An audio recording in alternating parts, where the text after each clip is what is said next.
안녕하세요. 청취자 여러분께 수줍게 인사드립니다. 저의 실패한 결혼 생활, 그리고 기가 막힌 복수까지 모든 이야기를 한데 털어놓고 싶어서 이렇게 사연을 올리게 되었습니다. 세상에 별별 인간 참 많다지만 이렇게 뻔뻔하고 아나무인한 사람들은 처음 본 것 같아요. 어떻게 이야기를 시작해야 할지 막막하고 또 사건이 너무 많아서 뒤죽박죽일지 모르겠지만 털어놔 보도록 하겠습니다. 제 이야기를 듣고 세상에 이런 정신 나간 인간들도 존재하는구나 하고 알아주셨으면 좋겠습니다. 우리 엄마는 정말 걸걸하신 분이었습니다. 반평생을 시장통에서 생선 손질해서 팔면서 저랑 우리 오빠를 먹여 살리다 못해 대학까지 턱하니 보내주셨거든요.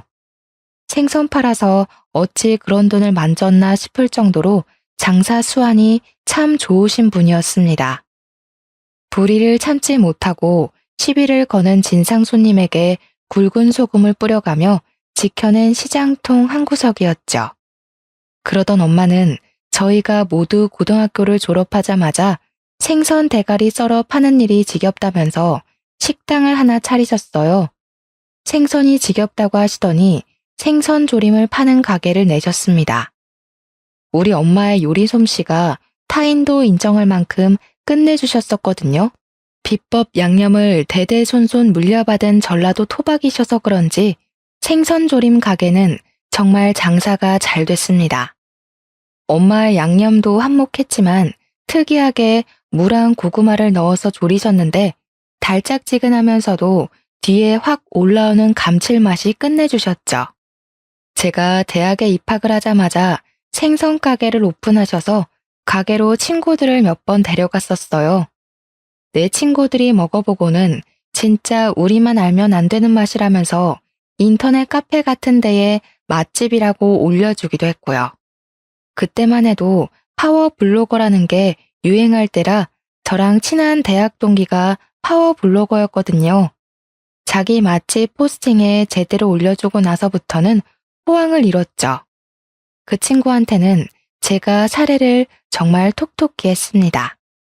손님들이 몰려오는데 맛까지 좋으니까 나중에는 줄을 서야 할 정도로 장사가 잘 됐습니다.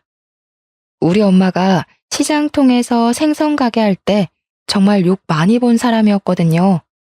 생선 사러 온 사람들이 여자 팔자가 얼마나 걸걸하면 생선 대가리나 치고 앉아 있냐고 그런 소리를 하는 할머니들이 진짜 많았어요. 우리 엄마가 절대로 그런 걸 곱게 보내줄 사람이 아니라서 동네 할머니들이랑 머리채 잡고 싸운 적도 있었죠. 그럴 때마다 남편 잡아먹고 생선 대가리나 치고 있는 거라며 손가락질하는 사람들도 있었고요. 그런 고생을 하면서도 우리를 절대 남의 집에 보내지 않고 떵떵거리면서 살 수 있게 뒷바라지 해주신 분이죠. 밤마다 고생하신 우리 엄마 소주 한 잔씩 하고 자는 걸 오빠랑 저는 알면서도 모른 척 할 수밖에 없었습니다. 우리 엄마가 세상에서 제일 싫어하는 게 가족들 욕 보이는 거였거든요. 아빠 돌아가시고 엄마가 생선 팔면서 우리 남매 남부럽지 않게 키우려고 얼마나 노력을 하셨었는지. 정말 우리 엄마는 상 받아야 하는 사람입니다. 아무튼 대학을 졸업할 쯤에는 우리 엄마의 가게가 진짜 제대로 자리를 잡게 되어서 집도 더 큰 집으로 이사를 갈 수 있었어요. 방이 2칸뿐이라 엄마와 계속 함께 자야 했는데 드디어 제 방이 생겼기에 얼마나 기뻤는지 모릅니다. 거기다가 가게도 더 큰 자리로 이사를 가게 되었고요. 혼자서 운영하던 테이블 4개 달랑 있던 가게가 2호점을 낼 정도로 대박을 쳤습니다. 4년 만에 여자 혼자 읽어낸 거라 정말 대단하다고 생각했습니다. 우리 엄마지만 존경스러웠어요. 물론 그렇게 성장하기까지 절대로 쉬웠던 건 아닙니다. 사기꾼들도 엄청나게 들러붙었었고요. 우리 가게에서 일했던 아줌마가 똑같이 베껴가서는 가게를 옆에다 차려놔서 싸움이 나기도 했죠. 물론 우리 집이 원조집이라 그 집 손님들이 죄다 떨어져 나가고 망하긴 했지만요. 투자를 해줄 테니 레시피를 공유하자는 프랜차이즈 집도 있었고, 엄마한테 투자해라 하면서 쫓아다니는 투자 사기꾼도 있었습니다. 그때마다 우리 엄마가 정말 대단하고 느낀 게 혹할만도 한데, 관상만 보고 저 새낀 사기꾼이 확실하다고 쫓아내고 그랬었어요. 생선 가게를 운영할 때부터 괴짜들도 많이 보고 진상들도 많이 봐서 얼굴만 봐도 눈에 보이는 관상이 있다고 하더라고요. 여러 차례 힘든 일을 겪고 난 뒤 오빠의 조언으로 엄마의 생선 조림은 특허권을 신청하기도 했고 상표권을 신청하기도 했습니다. 우리 오빠는 나름 똑쟁이였는데 일찌감치 결혼을 했어요. 대학을 졸업하고 2년 만에 결혼을 했으니까 28살쯤 결혼을 했습니다. 대학 때부터 커플이었던 언니랑 결혼을 했는데 인상이 정말 동글동글하고 저한테나 우리 엄마한테나 싹싹하게 구는 맏며느리감 여자였습니다. 언니는 시집 오자마자 엄마 일을 돕겠다고 선언한 뒤 주방에서 일을 했고요. 자연스럽게 엄마가 관리하던 2호점을 오빠네 부부가 물려받았습니다. 새언니는 정말 싹싹하고 우리 엄마한테 너무나도 잘했고 일도 애둘러 하는 것 없이 열심히 했습니다. 틈틈이 저까지 챙겨주는데 제가 얼마나 새언니한테 고마웠는지 몰라요. 엄마는 저한테 나중에 결혼해서 할 일 없으면 3호점을 내주겠다고 했는데 오빠가 결혼할 때 저는 취직이 확정되었습니다. 제가 취직한 곳은 미술관이었습니다. 꽤 오래된 곳이었는데 저는 작품 설명에는 영 재능이 없어서 작품을 판매하는 영업직 직원이었다고 하는 게 더 맞을 것 같네요. 큐레이터를 하기에는 경력도 전혀 없었고 부족한 게 많아서 작품을 판매하는 쪽으로 열심히 일을 했죠. 우리 전시관이 오래된 만큼 단골 손님들도 꽤 많고 좋은 작품을 전시한다고 유명했단 말이죠.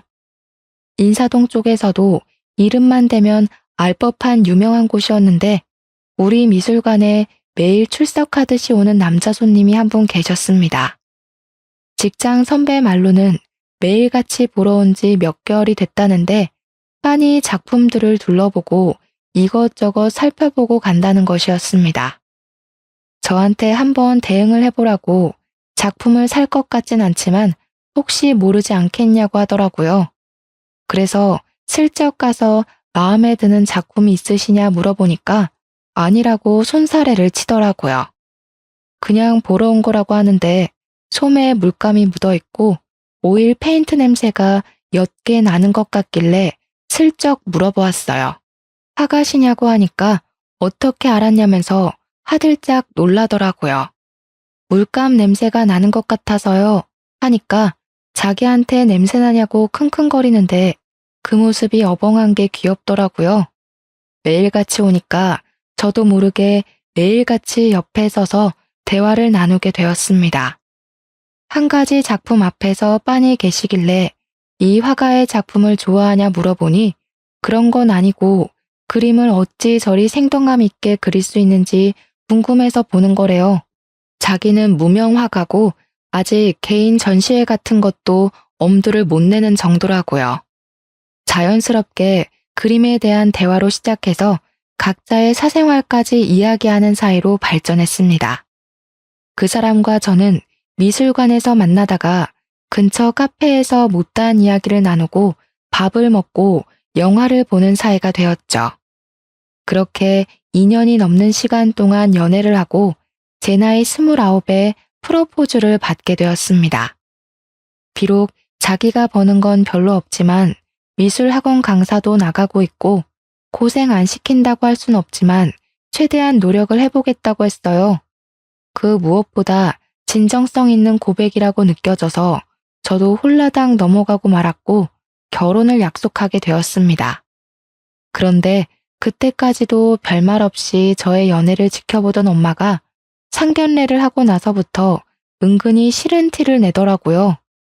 다른 건 아니고 시모될 사람의 얼굴이 욕심이 덕지덕지 붙어 있다고 이를 크게 칠 관상이라고 했습니다. 연애하면서 시모에 대한 이야기를 많이 듣진 못했지만 예비 신랑의 소심한 성격을 생각해보면 그런 시모 밑에서 자란다는 건 상상도 못할 일이었거든요. 우리 엄마가 관상 공부를 한 것도 아니고 무당도 아니니까 그냥 에이 하고 넘어갔죠.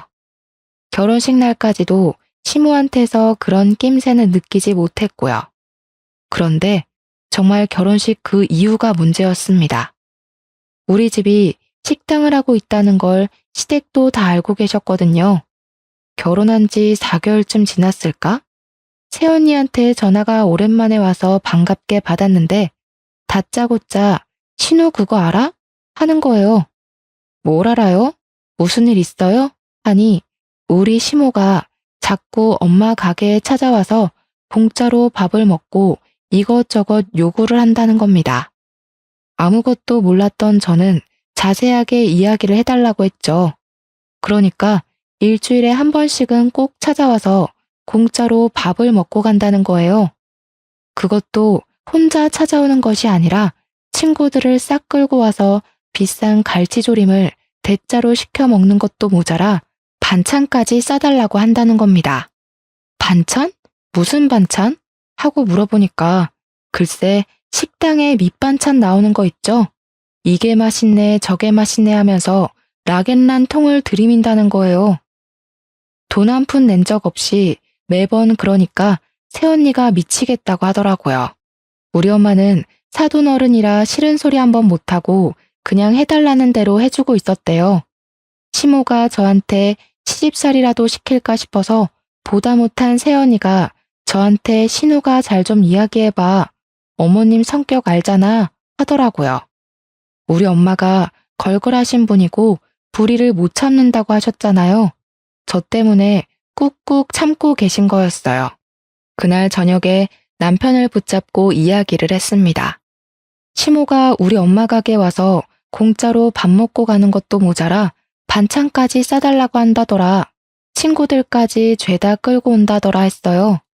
일주일에 한 번 이상은 꼭 온다는데 내가 말하긴 좀 그렇고 당신이 시모한테 말 좀 잘해달라고 부탁을 했죠. 그랬더니 남편이 머리를 벅벅 긁으면서 자기가 미술한다고 돈 아끼면서 살았던 게 버릇이 돼서 그렇다는 거예요. 아니, 돈을 아끼는 걸로 제가 뭐라고 했나요? 거지처럼 공짜밥 구걸하고 다니니까 그런 거죠. 남편이 생각 없이 자기 엄마를 두둔하는 행동 또한 꼴보기가 싫었습니다. 아무리 그래도 사돈어른이 불편한 걸 알아야 하는 나이가 아닌가요? 어떻게 남의 업장에 가서 친구들까지 죄다 끌고 공짜밥을 먹고 올 수 있는 건지 이해를 하고 싶어도 할 수가 없었습니다. 저만 해도 친구 집에 빈손으로 찾아가 본 적 없는 사람이고요. 어디 가서 얻어먹는 걸 즐기는 사람도 아니었거든요. 거기다가 우리 남편이 결혼하고 몇 개월이 지난 지금까지도 월급 120만 원 꼴랑 들고 오거든요. 학원에서 정직원도 아니고 시간 강사로 일하고 있어서요. 제가 정직원으로 일하면 안 되겠냐고 했는데 본인 개인전 열고 싶어서 작품을 그려놔야 한다고 하더라고요. 작품을 그릴 시간이 필요하니까 학원에는 시간 강사로 파트타임을 나가야 한다고요. 그렇게 벌어오는 게 120만 원입니다. 제가 얼마나 속이 터지겠어요. 고생 안 시킨다고 한 적은 없지만 이건 너무하죠. 그림 그리는 가난한 사람이란 걸 알면서도 결혼하긴 했지만 그래도 저도 할 말은 해야 하잖아요. 당신이 지금까지 재료값을 어머님한테 달라고 하지 않잖아. 그러니까 어머님이 우리 집에 와서 공짜밥을 드시는데 명분이 없다는 거야. 우리 집에서 무전취식 그만했으면 좋겠어. 그랬더니 남편이 노발대발하면서 지금 우리 엄마 거지 취급하는 거냐고 하더라고요. 근데 막말로 맞는 말 아닌가요? 몇 개월 동안 무전취식했다는데 그것도 일주일에 한 번 이상은 꼭이요. 갈치조림 4인상 기본이라고 해도 15만 원은 나와요. 근데 지인 4명 이상은 꼭 끌고 간다는 겁니다. 그러면 우리 엄마가 손해보는 돈은 얼마나 많겠습니까? 남편한테 그랬죠. 당신이 한 달에 월급 버는 만큼 어머님이 우리 엄마 가게에서 식사하고 가신다고요. 그랬더니 자존심이 상한 건지 뭔지 씩씩거리면서 시모한테 전화를 걸어서는 엄마가 장모님 가게에서 거지처럼 공짜밥 먹고 반찬 달라 그랬어? 이러는 겁니다. 아니, 그렇게까지 악의적으로 말할 필요가 있나요? 애둘러서 좋게 좋게 이야기할 수도 있는 거잖아요. 남편한테 그렇게 말하면 내가 뭐가 되고 우리 엄마 입장이 얼마나 난처하겠냐고 이야기를 했더니 화를 빽 내더라고요. 네가 그랬잖아, 자존심 상하게. 너도 나 그림 못 그린다고 재능 없다고 무시하는 거 아니야? 남편이 자기 작품 전시회를 한 번도 열지 못한 것에 대한 자격지심이 있었나 봐요. 저도 몰랐죠. 그림에 그렇게 예민하게 굴 거라고 생각도 못했고요. 시모가 남편 전화를 받자마자 저를 바꿔보라고 했는지 저한테 휴대폰 딱 던져주고는 방에 들어가서 문을 쾅 닫더라고요. 무슨 사춘기 어린애도 아니고 반항을 저 따위로 하는지 이해를 할 수가 없었습니다. 물론 수습도 제 몫이었고요. 저도 이참에 할 말은 해야겠다 싶어서 솔직하게 시모한테 이야기를 했습니다. 우리 엄마도 땅 파서 장사하는 게 아니니까 앞으로 방문하실 때는 제값 내고 드셨으면 좋겠어요. 반찬도 싸달라고 하시면 가게 손님한테 드릴 밑반찬이 없잖아요. 내가 우리 아들을 어떻게 키웠는데 이런 취급을 받아야 하는 거니? 네가 얼마나 우리 아들을 무시했으면 우리 아들이 저런 소리를 해. 제가 한 말 중에 아들을 무시하는 말이 있었다고 생각하세요? 저는 아무리 생각해도 없더라고요. 그래서 저는 무시한 적 없는데요 하고 말을 했는데 오히려 제 말을 시모가 무시하더라고요. 제 말은 듣지도 않고 자기가 못난 엄마라 서럽다, 며느리한테 이런 소리 들을 줄 꿈에도 몰랐다 하는데 이해가 안 갔어요. 무전 취식하길래 하지 말라고 한 게 왜 서러운 일인 거죠? 어머님, 우리 아들 아주 말끝마다 그러시는데 그 귀한 아들이 한 달에 120만 원 버는 거 아시죠? 근데 어머님은 저희 엄마 가게에서 한 달에 100만 원어치 이상을 드세요. 너무 놀부심보 아닌가? 저희 엄마가 자선업체도 아니고 봉사단체도 아니잖아요. 그러니까 시모가 내가 지금 거지라는 거냐면서 우리 아들이 한 달에 120만 원 번다고 무시하냐는 겁니다.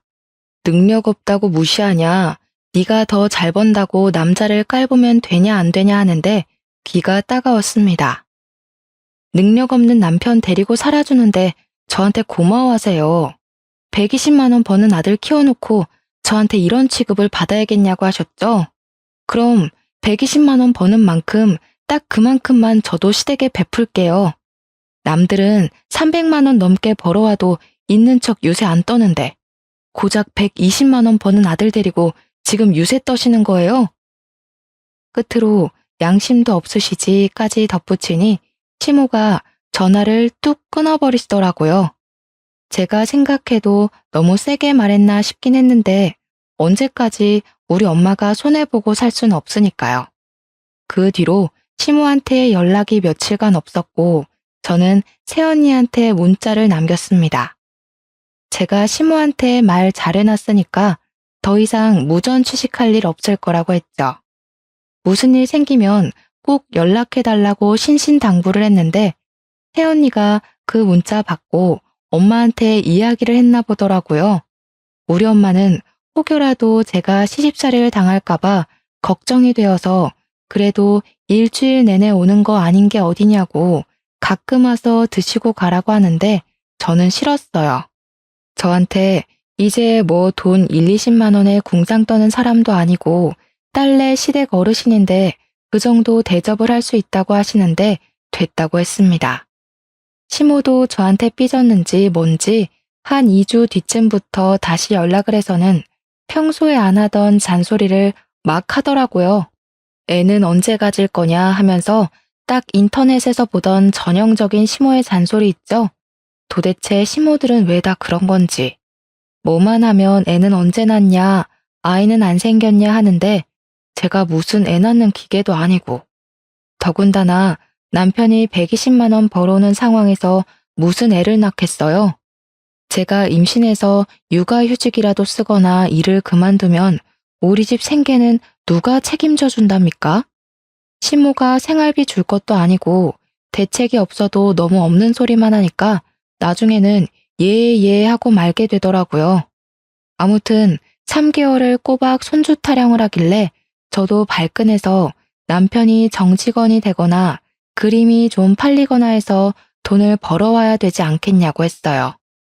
제가 일을 그만둬야 임신 계획도 가지고 하지 않겠냐고, 상식적으로 내가 임신하고 애 키우고 어떻게 일을 하겠냐고 대답했죠.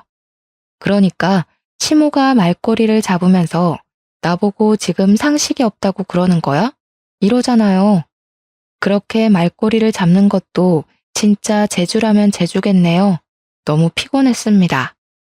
시모까지 저한테 저러니까 남편은 저한테 또 무슨 자격지심을 부릴까 하는 생각부터 들었어요. 어머님, 그러면 이 집에서 유일하게 돈 버는 제가 애 키운다고 일을 그만두면 누가 우리 부부를 먹여 살리죠? 아, 어머님 돈 많으세요? 그래서 저희한테 돈 쥐어주고 싶으셔서 애부터 낳으라고 독촉하시는구나?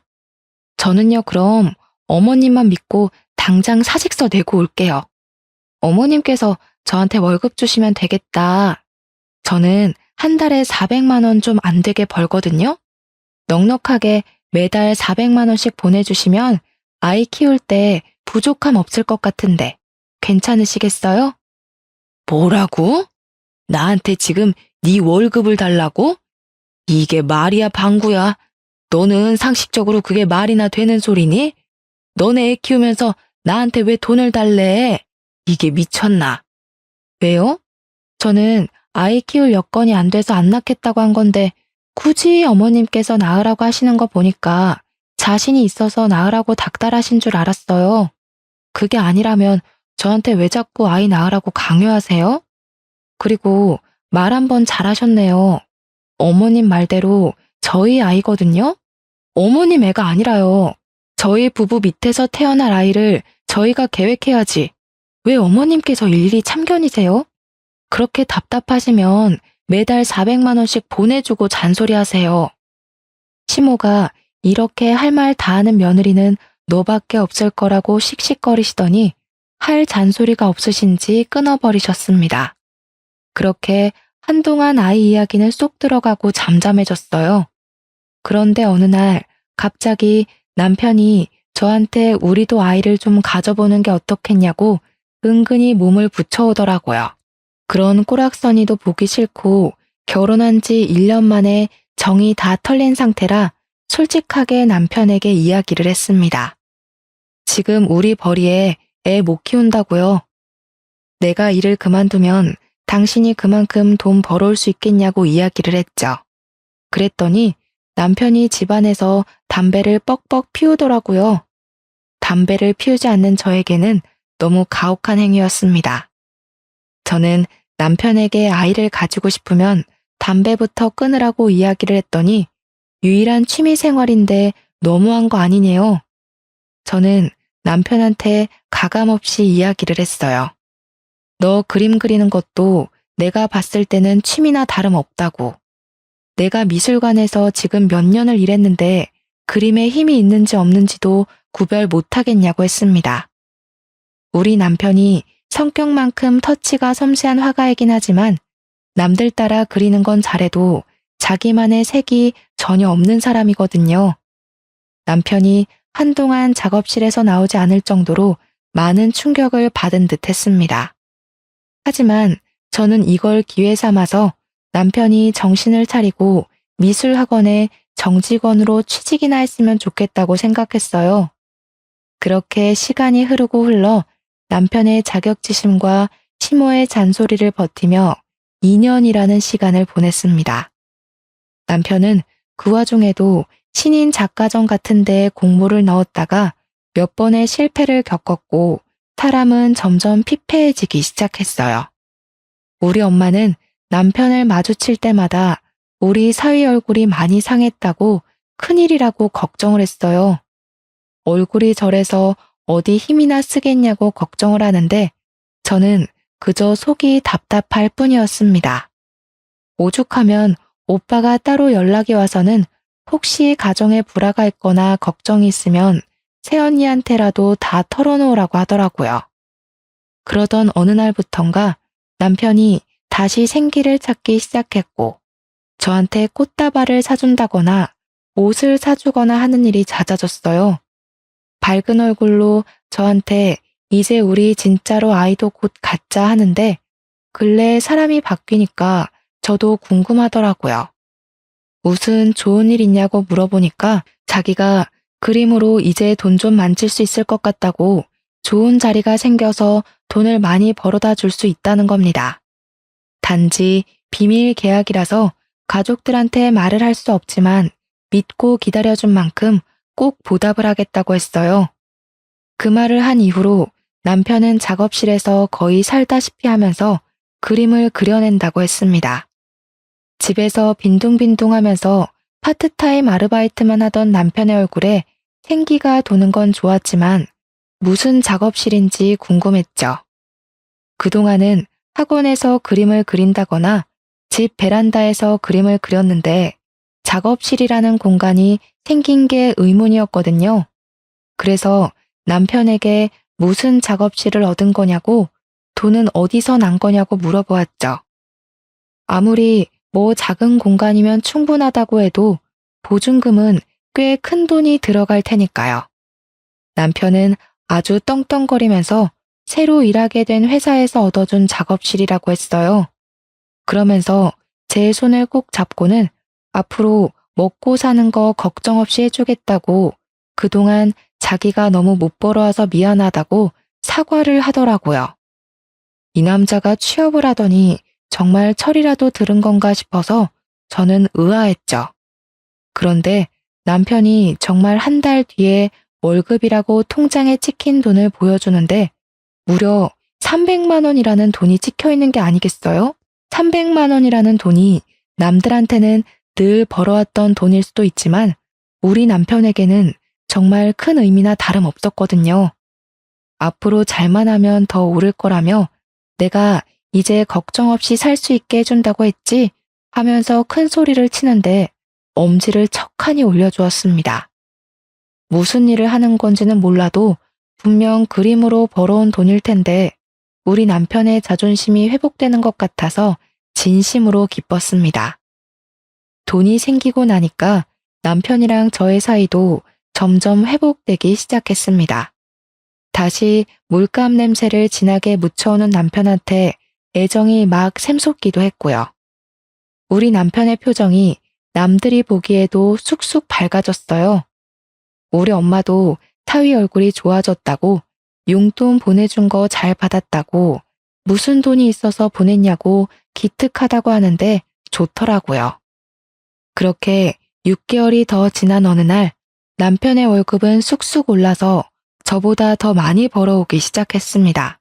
당연히 부부금술도 좋아지고 이렇게 햇볕이 짱짱하게 드는구나 싶었던 어느 날 새언니에게 오랜만에 연락이 왔어요. 오랜만에 무슨 일이에요 하니까 새언니가 호들갑을 떨면서 신우 혹시 임신했냐고 물어보는 거예요.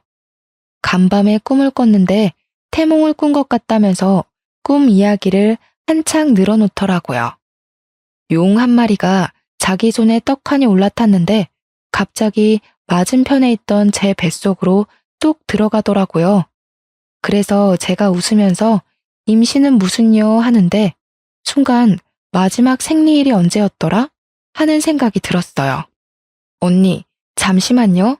저 임신 테스트기 해봐야 할 것 같아요. 하고 전화를 끊고 약국으로 달려가서 임신 테스트기를 샀습니다. 아침 첫 소변으로 해야 정확하다는 걸 알고 있었지만 마음이 급해서 화장실에 가서 그냥 테스트를 했어요. 누가 봐도 선명하게 두 줄이 떡하니 뜨는 게 아니겠어요? 너무 놀라서 화장실에서 소리를 꽥 질렀죠. 새언니한테 사진을 보내니까 바로 전화 와서는 빨리 병원부터 가보라고 하더라고요. 주섬주섬 옷을 챙겨 입고 집 근처에 있는 산부인과에 가서 검사를 하니까 글쎄 임신 6주 차라고 하더라고요. 다음 주에 오시면 심장 소리도 들을 수 있다고 남편분이랑 같이 오라고 하는데 초음파 사진을 손에 쥐고 있는데도 믿기지가 않았어요. 너무너무 신이 나서 남편이 집에 오자마자 초음파 사진을 보여주면서 나 임신했어 하고 이야기를 하니까 남편이 입을 턱 틀어막더라고요. 너무 감동이라고 드디어 우리에게도 새 생명이 찾아왔다고 한참을 어쩔 줄 몰라 하더니 시모한테 바로 전화를 하더라고요. 다음날 출근해서 직장에 이야기를 하고 저는 정직원에서 파트타임으로 일을 하기로 했어요. 월급은 확 줄긴 했지만 퇴교할 시간도 늘어나고 대표님께서 언제든지 정직원으로 복귀를 시켜주시겠다고 약속까지 걸어주셨습니다. 남편은 그달에 정말 열심히 일을 했다면서 우리 아이를 부족함 없이 키우자고 월급을 500만 원을 들고 왔습니다. 드디어 우리 가족에게도 꽃길만 밟게 길이 열렸구나 하면서 행복해하고 있었죠. 우리 엄마는 벌써부터 몸조리 잘해야 된다고 청담동에 있는 산후조리원을 보내주겠다고 설레발을 치고 있었습니다. 그렇게 태교에 집중하던 어느 날 뱃속의 아이의 옷은 파란색으로 준비하라는 말을 듣고 아들이라는 것을 알게 되었습니다. 당연히 우리 시모는 저에게 복덩이라며 난리가 났고요. 그러다 제가 임신 6개월쯤 되었을 때 새언니에게 연락이 왔는데 영 목소리가 좋지 않더라고요. 언니, 무슨 일 있어요? 하니까 오빠가 저한테 이야기를 하지 말랬다고 하면서 고민을 하더니 이야기를 털어놓기 시작했습니다. 우리 시모가 어느 날부터 엄마 가게를 찾아가서는 분점 자리 하나 내달라고 떼를 쓴다는 이야기였어요. 우리 엄마가 주방에서 일하던 사람이 뒤통수를 치고 옆자리에 가게를 낸 이후에 절대로 양념은 새언니와 오빠 그리고 엄마 셋이서만 만들거든요. 근데 그 비법을 알려달라고 떼를 쓰면서 3호점을 내게 해달라고 난리를 친다는 겁니다. 자기가 누군지 아냐고 가족으로 묶인 사람인데 설마 뒤통수를 치겠냐면서 당당하게 요구를 한대요. 새언니한테 미안하다고 내가 시모랑 이야기를 해보겠다고 하니까 나한테 알리지 말라고 했다면서 그냥 알고만 있으래요. 제가 알게 된 거 알면 엄마고 오빠고 분명 화낼 거라면서 태교만 하라고 하길래 언니 입장도 있으니까 알겠다고 했죠. 근데 시모가 진짜 엄마 가게에서 거의 드러눕다시피 했나 보더라고요. 결국 엄마 가게에서 일을 하게 되었다는 소식을 듣게 되었어요. 그 소식을 듣고 임신 8개월 만삭인데도 무거운 몸을 이끌고 엄마 가게에 일부러 찾아갔거든요. 시모가 떡하니 있더라고요. 제가 모르는 척하면서 어머님이 여기 왜 계시냐고 하니까 몸도 무거운데 여기까지 왔냐고 나 여기 취직한 지 한 달 됐어 하는 겁니다. 근데 우리 엄마 표정이 영 좋지 않아서 저도 그냥 왜 많고 많은 가게 중에 우리 엄마 가게에 취직을 했냐고 물어봤죠. 그러니까 비법 전수 좀 받아서 나도 가게 내려고 그러지 이러지 않겠습니까? 너무 뻔뻔하죠?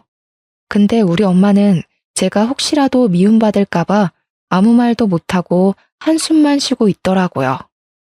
제가 인상을 살짝 찌푸리니까 시모가 지레 찔렸는지 내가 뭐 양념 비법이라도 훔칠까봐 그러니? 하면서 예민하게 반응하더라고요. 근데 우리 엄마도 일하라고 한 마당에 제가 뭐라고 할 수 있겠나요? 그냥 웃고 말았는데 엄마가 시킨 설거지나 서빙에는 관심도 없고 내내 주방만 기웃기웃하고 있더라고요. 그런 행동이 오히려 더 수상하게 보였습니다.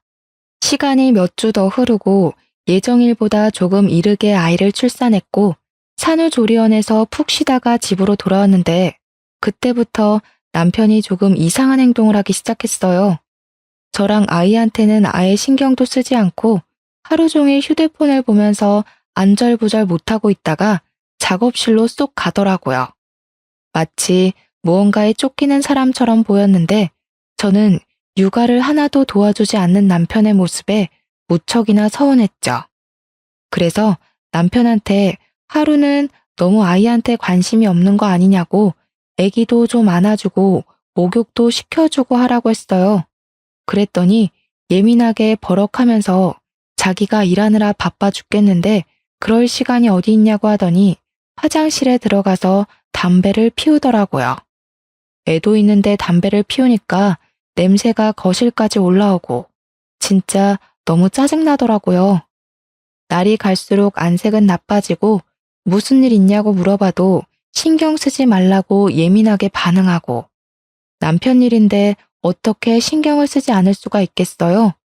시모한테 물어봐도 아무 말 못 들었다고 하고 저한테 알아서 하겠지 자기가 애도 아닌데 하고 말더라고요. 뭔가 찜찜했지만 말을 해주지 않으니까 꾹 참았습니다. 언젠가는 털어놓겠지 싶었고 저도 육아하느라 많이 지쳤거든요. 그러다가 사건이 터지고서야 모든 걸 알게 되었습니다.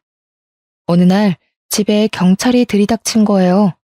저는 아이랑 자고 있었고 남편은 작업실에서 밤을 새우고 아침에 들어와서 작은 방에서 자고 있었거든요.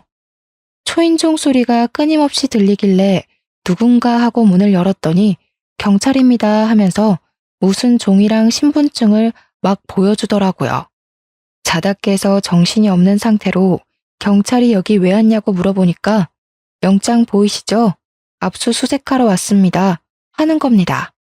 저는 너무 놀라서 이 작은 집에 압수수색할 것이 뭐가 있냐고 하니까 그림을 찾는데요, 글쎄. 알고 보니 모작을 만들어서 사기를 치던 일당을 검거하는 중인데 그 일당이 여기에 산다는 게 아니겠어요? 우리 남편 이름 석자를 딱 부르면서 어디 있냐고 찾는데 저는 너무 놀라서 우리 남편이 뭐가 어째요? 하고 있었죠. 경찰이 들이닥쳐서 방을 막 뒤지는데 애는 깨서 울지 작은 방에서 자고 있던 남편한테 수갑을 채우고 있지 아수라장이었습니다. 무슨 일이냐고 설명 좀 해달라고 하니까 저한테 경찰서로 오라고 하더라고요. 애를 업고 경찰차를 뒤따라서 택시를 타고 갔죠. 경찰이 하는 말이 우리 남편이 그동안 미술작품 위작을 만들어서 팔았다는 겁니다. 자기가 남의 그림을 따라 그려서 그 사람 작품인 것 마냥 사기를 쳤고 그 일당이 죄다 검거가 됐다는 거예요. 우리 남편이 벌어온 돈이 그동안 다 사기를 치고 일당을 받아왔던 거였죠. 저는 몰랐고요. 안 그래도 참고인 조사가 필요했다면서 저한테 정말 몰랐냐고 물어보는데 저는 너무 충격적이라 멍해졌어요. 이미 한 번 걸려서 벌금을 낸 전과도 있는데 몰랐냐고 이번이 두 번째라서 무조건 입건될 거라는 겁니다. 내 남편이 범죄자라니 이 사실을 누가 믿겠어요? 이게 꿈인가 싶기도 했습니다.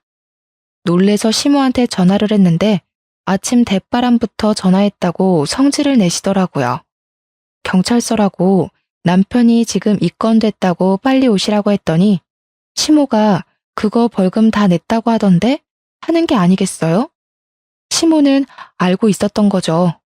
그래서 두 번째 걸린 거래요 했더니 친정에다가 돈 빌려서 보석금 내고 풀면 돼 하는 겁니다.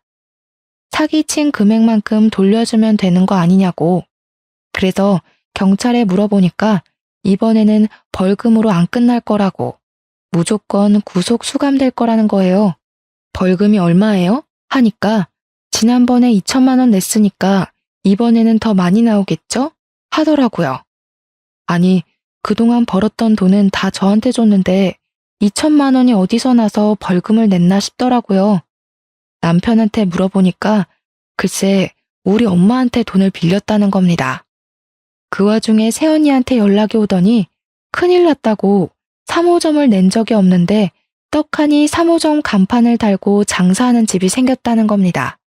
순간 불길한 느낌이 팍 들었는데 새언니가 그러더라고요. 친훈의 시어머니가 차렸나 봐 하고요. 우리 엄마네 가게에서 일하고 있었잖아요. 하니까 3개월도 채 안 돼서 그만두고 나갔대요. 자꾸 엄마네 가게에 오는 손님들이 3호점은 이 맛이 아니던데 체인점 관리 좀 하라고 잔소리를 해서 알아보니까 3호점 간판 달고 운영하는 곳이 있더래요. 찾아가 보니 우리 시모가 떡하니 손님 맞이하고 있더라면서. 양념 소스 비법은 훔치진 못했지만 대충 비슷하게 만들어서 팔고 있었던 거죠. 그제야 인터넷에 검색을 해보니까 블로그 같은 데에 3호점이 오픈을 했던데 맛이 아예 다르다고 여러 개 글이 올라와 있더래요. 댓글에도 3호점은 따라 만든 가짜 같죠? 하는 글들이 올라와 있었고요. 그래놓고 뻔뻔하게 제 전화를 받아서 벌금 내면 된다고 이야기를 하고 있었다는 거잖아요. 다시 시모한테 전화를 걸어서 다짜고짜 혹시 3호점 간판 달고 장사하시냐고 따져 물었어요. 그러니까 자기가 곁눈질로 배운 솜씨로 차렸다면서 당당하게 이야기를 하는 겁니다. 우리 가게에 상표권이 다 등록되어 있는데 말도 없이 3호점을 오픈하는 게 맞냐고 이거 소송감이라고 이야기를 하니까 도리어 저한테 화를 내더라고요. 가족끼리 무슨 소송이라는 말을 하냐고. 우리 아들 미술 시키느라 돈이 얼마나 나갔는데 이런 거 하나 못 나누냐고 하더라고요. 재료값이라도 뽕 뽑으려면 장사를 해서 돈이라도 벌어야지 비법을 다른 가게에 팔지 않은 걸 감사하게 여기래요.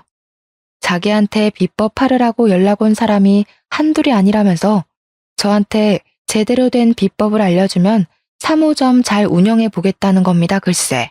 제가 너무 어이가 없어서 경찰서에서 더 이상 할 수 있는 게 없어서 엄마 가게로 찾아갔어요. 엄마가 당황해하면서 무슨 일로 왔냐고 하는데 그 눈빛만 봐도 무슨 말이 하고 싶은 건지 알겠더라고요. 우리 시모가 정신 나간 짓 한 거 알고 찾아온 거예요. 꾹꾹 참지 말고 상표권 소송해요, 우리.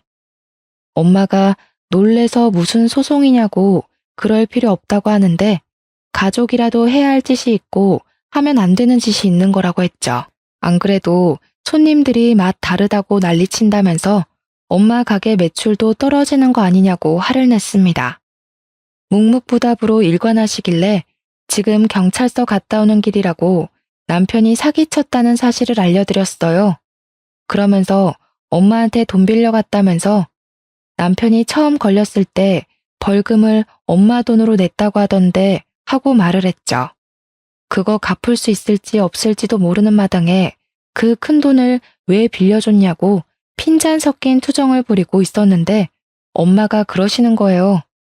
사위가 끌려가게 생겼다는데 돈 8천만 원이 뭐가 문제냐고 더 큰 돈이 필요하대? 하시는 겁니다. 8천만 원?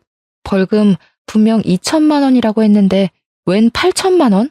분명 경찰이 처음 벌금 2천만 원 나왔으니까 두 번째는 더 나올 거라고 했는데. 엄마, 무슨 소리라는 거야. 벌금 2천만 원이고 그 이후에 또 사기를 쳐서 경찰서에 또 갔다고. 이번에는 입건될 거라는데?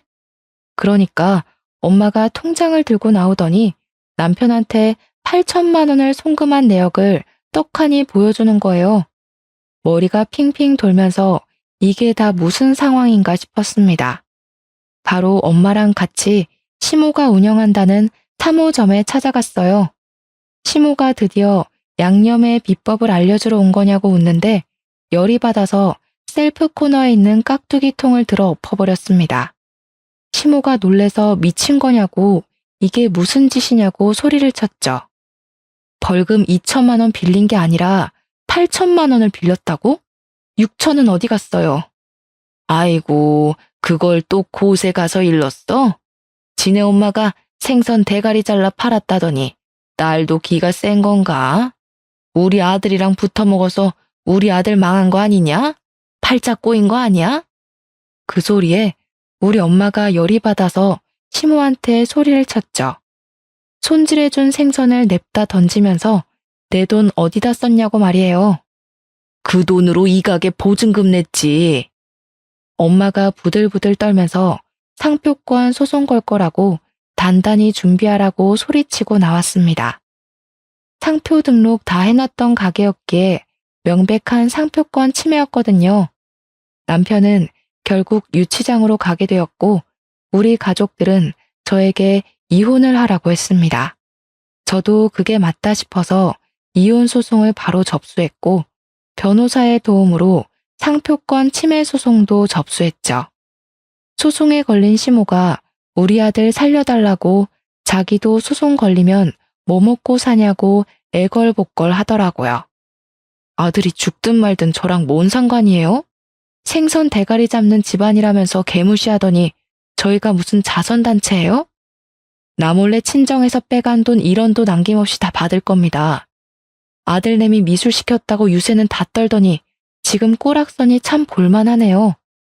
아들은 그림 공부 시켜놨더니 남의 작품이나 베끼고 있고 어머님은 남의 요리 비법 훔치다가 소송까지 걸리고요. 아주 둘이 모자간 게 아니랄까봐 우리 친정 무시할 게 아니라 그쪽 집안 도둑놈 집안이라고 스스로 욕해야 맞는 거 아니에요? 제 말에 아무 소리도 못 하더라고요. 결국 남편은 유치장 간 게 컸는지 친권, 양육권 모두 저에게 돌아오고 이혼 소송에서 승리했습니다. 상표권 침해 소송 또한 저희 가족이 당연히 이겼고 벌금 최고액 5천만 원이 나오게 되었죠. 원래 원조 본점이라며 거짓말 치는 건 많이 봤는데 동일한 상표로 3호점 떡하니 걸고 내는 몰상식한 인간은 처음이라고 변호사님이 혀를 내둘렀어요. 물론 시모가 계약한 3호점 자리 또한 상표권 침해 금지를 청구해서 간판을 바꿔 달게 되었고 장사는 폭삭 망했죠. 월세도 한 푼 못 내는데 어떻게 유지를 하겠습니까? 엄마가 빌려준 8천만 원 또한 문자 내역에 송금 내역이 남아 있었고 갚겠다는 남편의 음성 또한 녹음되어 있었어요. 엄마가 사기나 투자 권유를 많이 받았기에 일일이 통화를 녹음하는 버릇이 있었거든요. 내용 증명 바로 보냈더니 시모가 또 연락이 왔더라고요. 당장 갚으라고 민사소송 준비 중이라고 했더니 저한테 잘못했다고 빌기 시작했습니다. 내가 평생 속죄하면서 살 게 엄이야. 내가 3호점 차린 가게에 보증금 5천이 들어갔고 인테리어 한다고 1,000만 원을 썼다. 차라리 3호점을 너희가 인수해서 운영하면 안 되겠니? 공짜로 명의 변경 다 해줄게. 제발. 아줌마, 이미 망한 가게를 왜 우리가 기어 들어가서 장사를 합니까? 멍청해서 그래요? 못 들은 걸로 할 테니까 정해놓은 시일 내에 8천만 원 갚으세요. 아니면 압류 들어갑니다. 겁을 먹은 건지 민사까지 갔으면 꽤 긴 시간이 소요됐을 텐데 시모가 바로 살고 있던 빌라 정리해서 8천만 원을 보냈더라고요. 그 돈 다 엄마 드리고 지금은 친정에서 엄마랑 같이 살면서 아이를 보고 있습니다. 오빠네 부부가 육아도 도와주고 엄마도 저 우울해하지 않도록 옆을 지켜주셔서 너무나도 든든해요. 남편은 징역 8개월이 나왔고 출소하자마자 우리 집이랑 가게 옆에서 청승을 떨면서 한 번만 용서해달라고 다시 같이 살자고 애걸복걸했어요. 당연히 저는 바로 경찰을 불렀고 경찰에 끌려가는 와중에도 저에게 미련을 떠는 모습을 보면서 저는 치를 떨었습니다. 접근 금지 신청을 해놓긴 했지만 불안해서 조만간 이사도 갈 예정이랍니다. 세상에 정말 별별 인간들 다 있죠? 제 인생에 아주 큰 액땜을 했으니 남은 인생은 평탄하리라 믿어보려고 합니다. 아이와 함께 헤쳐나갈 제 인생이 꽃길이 가득하길 청취자 여러분도 같이 응원해주세요.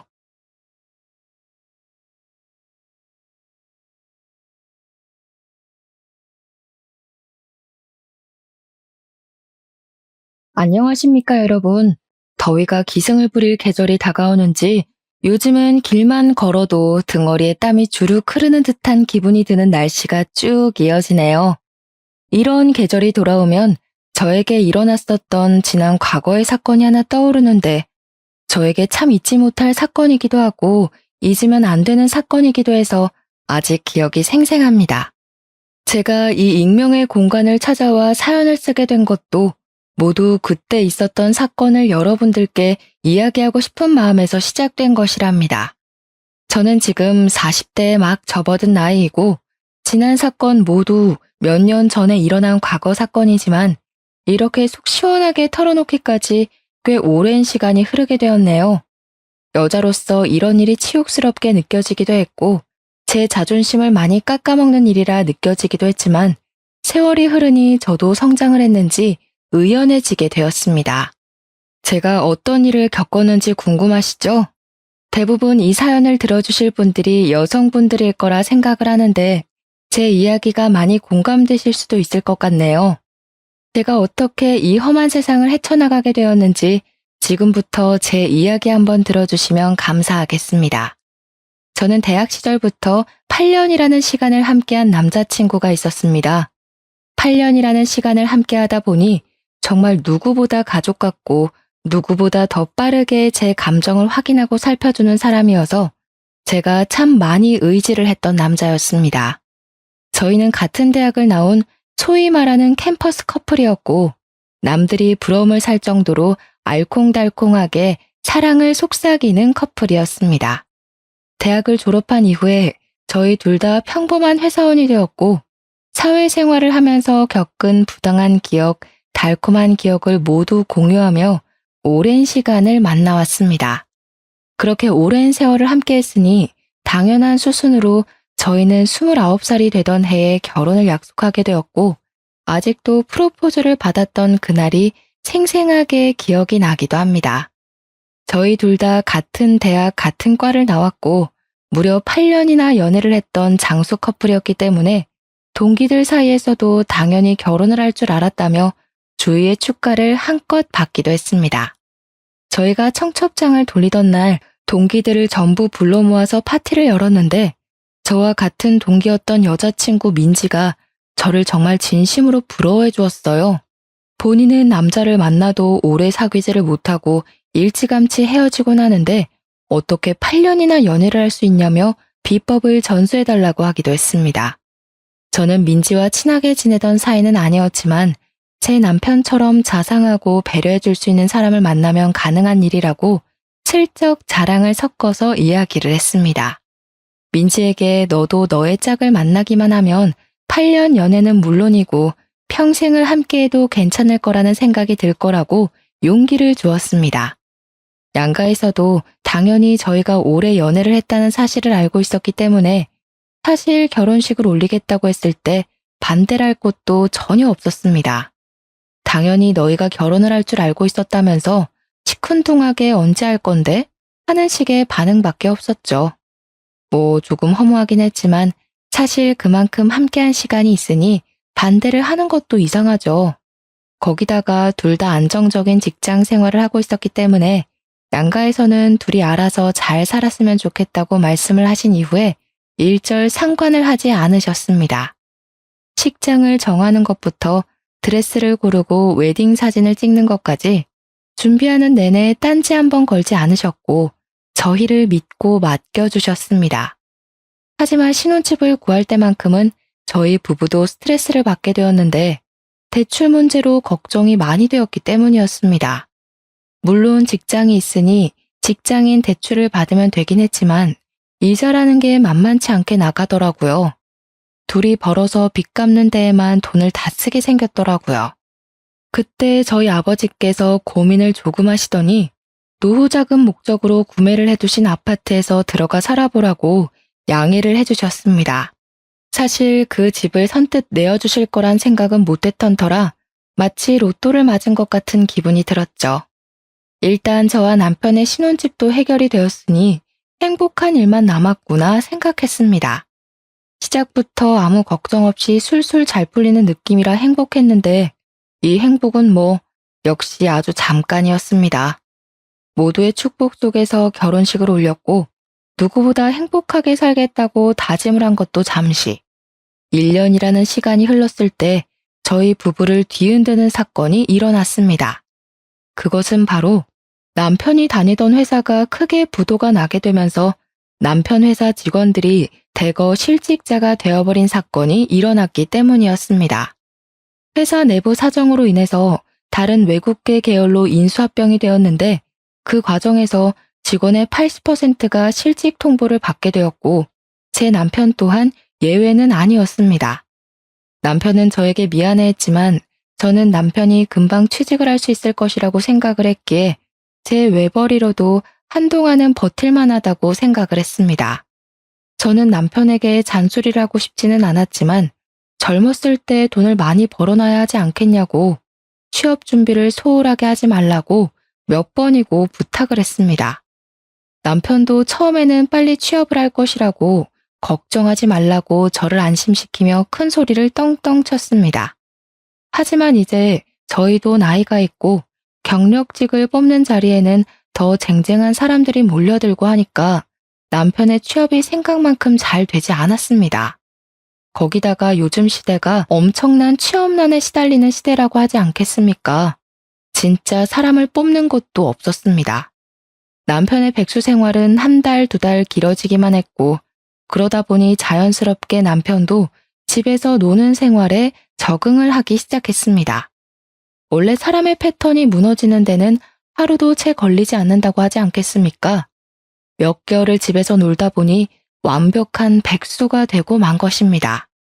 남편이 실직한 지 6개월이 지났을 때 저는 더 이상은 참아줄 수 없다고 생각을 해서 그때부터는 마음속에 있는 말들을 거침없이 내뱉으며 잔소리를 하기 시작했습니다. 남편에게 자격증이라도 따야 하는 거 아니냐? 언제까지 이렇게 집에서 놀고 먹으면서 계획도 없이 허송세월을 보낼 거냐고 했습니다. 그러자 남편은 시댁에다가 요즘 제가 스트레스를 너무 많이 줘서 사는 게 버거울 정도라는 식으로 일러 바친 것이 아니겠습니까? 자기도 노력이라는 것을 나름 하고 있는데 와이프가 그걸 몰라준다면서 우는 소리를 한 거죠. 아니 휴대폰으로 아르바이트 사이트나 보고 있는 게 무슨 노력입니까?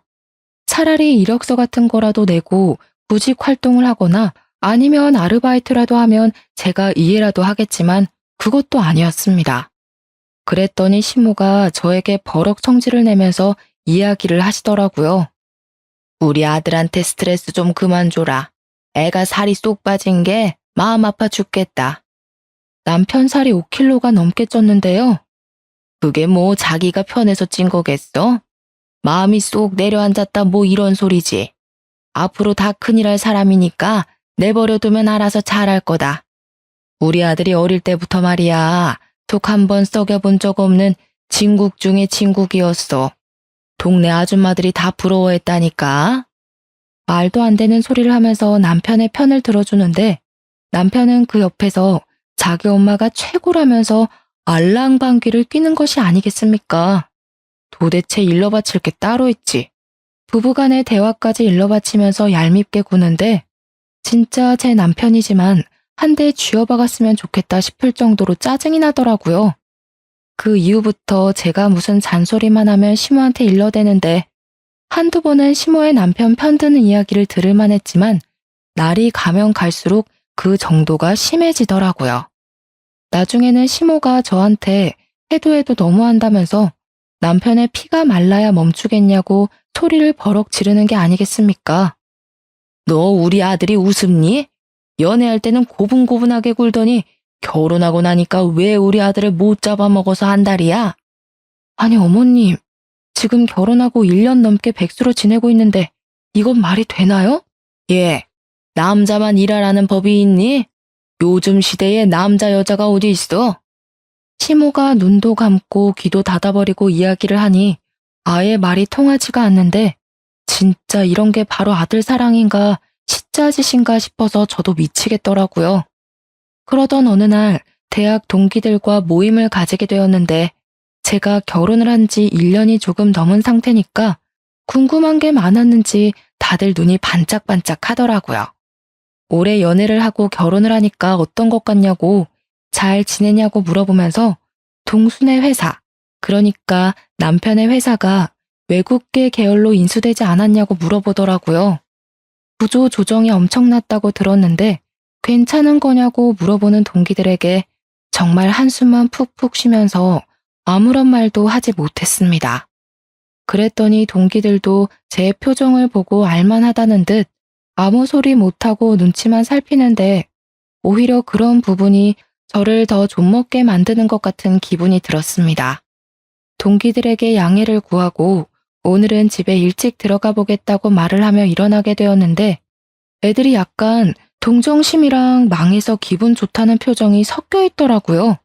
순간 느껴지는 적대감에 어이가 없어서 이런 것들을 친구라고 생각하고 지냈나 싶은 마음이 들고 참 말로 설명할 수 없는 기분이 들었습니다. 원래 남의 불행이 본인의 행복인 사람들이 덜어 존재하기는 하지만 오랜 시간 친했던 친구들이 그럴 줄은 몰랐으니까요.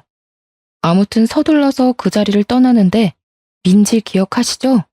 저랑 같은 과를 나오기는 했지만 별로 친하지 않았던 그 친구가 저를 따라 나오더라고요.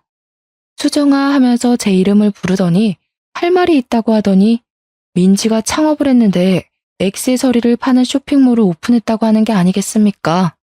상황이 이런데 설마 물건을 사라고 하는 건가 싶어서 시큰둥하게 그래서 어쩌라는 식으로 물어보았더니 민지가 웃으면서 그러더라고요. 친구 좋다는 게 뭐야? 나 지금 택배 업무랑 잡일을 할 사람을 구하고 있는데 혹시 동수가 시간이 되면 우리 쇼핑몰에서 일할 생각 있냐고 물어봐 줄래? 그 순간 저는 민지의 등 뒤에서 새하얀 빛이 보이는 듯한 기분이 들었습니다. 한마디로 제 구세주나 다름없어 보였죠. 민지네 사업장이 5인 미만 사업장이라 4대 보험의 혜택은 받을 수 없지만 업장이 커지게 되면 당연히 4대 보험까지 넣어주겠다고 하더라고요. 저한테 제가 동수 때문에 힘들어하는 게 너무 눈에 보인다고 남편에게 물어봐주고 하겠다고 하면 바로 출근시켜달라고 했습니다. 저는 집으로 달려와 민지가 했던 이야기를 남편에게 고스란히 전했고 4대 보험이 안 되는 것은 아쉽지만 나중에 해준다고 하더라 하면서 남편을 설득하기 시작했습니다.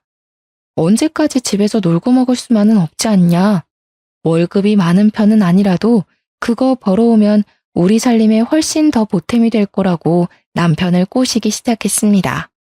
남편이 귀가 솔깃한 건지 업장이 어디에 있냐고 물어보더라고요.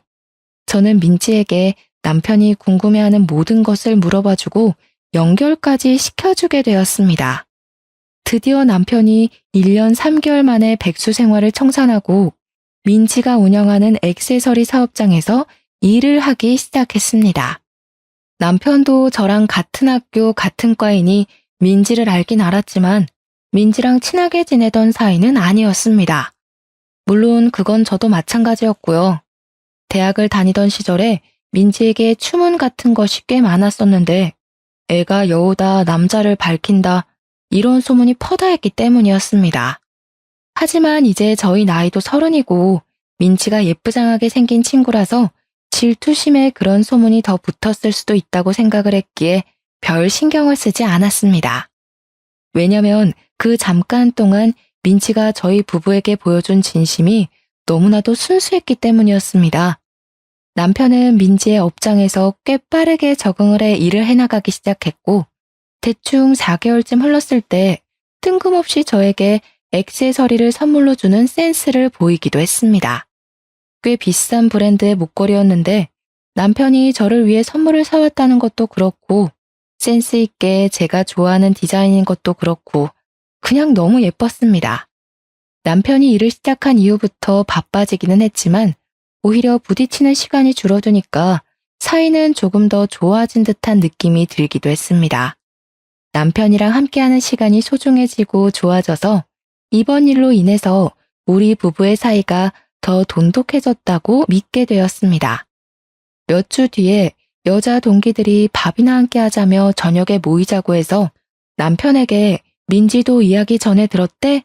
하고 물어보니까 남편이 그러는 거예요. 민지가 친구들이랑 이상하게 잘 어울리지 못하는 것 같더라? 그 모임에 따로 초대받지 못했다고 하던데. 그래? 그러면 내가 민지한테 연락해서 같이 가자고 해봐야겠다. 저는 민지에게 바로 연락을 했고 같이 저녁 모임에 가자고 하니 너무 좋아하더라고요. 이렇게 순수한 친구를 왜 챙기지 않는 건지 다른 동기들에게 의문이 들었습니다. 아무튼 민지까지 불러서 여자 동기들 모임에 나가게 되었는데 아무래도 동기들 인식에 민지는 추문이 많이 따라붙은 친구이다 보니까 다들 꺼려하는 게 느껴지더라고요. 제가 나서서 오해를 풀어줘야겠다 싶어서 일부러 더 민지를 챙기기도 했고 30이 넘긴 나이가 되었으니 이제 그런 뜬 소문은 잊어버리자고 했습니다. 민지랑 한참 이야기를 하고 있는데 민지가 덥다면서 셔츠 단추 하나를 풀더라고요. 근데 민지가 차고 온 목걸이 디자인이 너무나도 낯이 익은 겁니다. 남편이 저에게 선물을 해주었던 디자인과 똑같은 목걸이인 것이 아니겠습니까? 제가 빤히 쳐다보니까 그제야 제 목에 걸린 목걸이를 보더니 어색하게 웃으면서 같은 거네 하더라고요. 아, 나는 남편이 선물로 사줬어. 민지 네 덕분에 남편이 나한테 이런 선물도 다 한다. 아, 진짜? 나도 선물 받은 건데. 우연도 대박이다. 그날 분위기 좋게 잘 즐겼다고 생각하고 미련 없이 친구들과 인사를 하고 집으로 돌아오는데 동기 중에 한 명이 저에게 전화를 해서 받았습니다. 민지, 네가 데리고 나온 거라며? 우리 나이도 30인데 겉도는 동기들 하나하나 챙겨서 같이 놀면 좋지 뭐. 인맥이라는 게 어떻게 쓰이게 될지 모르잖아. 너 민지 소문은 알고 그러는 거야? 난 걔 좀 깨름칙해. 걔 대학 다닐 때도 말 많았잖아. 도대체 우리 나이가 몇 살인데 아직도 그런 걸 신경 쓰니? 수정이 네가 아무것도 모르네. 그거 뜬 소문 아니고 대학 다닐 때 캠퍼스 커플 브레이커로 엄청 유명했잖아. 나이 먹고서는 유부남이랑 불륜하다가 걸린 적도 있다던데. 정확한 사실인지는 알 수 없지만 그런 이야기를 듣고 나니 괜히 민지의 업장에 남편을 소개해 준 것인가 하는 생각이 들면서 찝찝한 마음이 들었습니다. 여자의 촉이라는 게 진짜 대단하지 않습니까?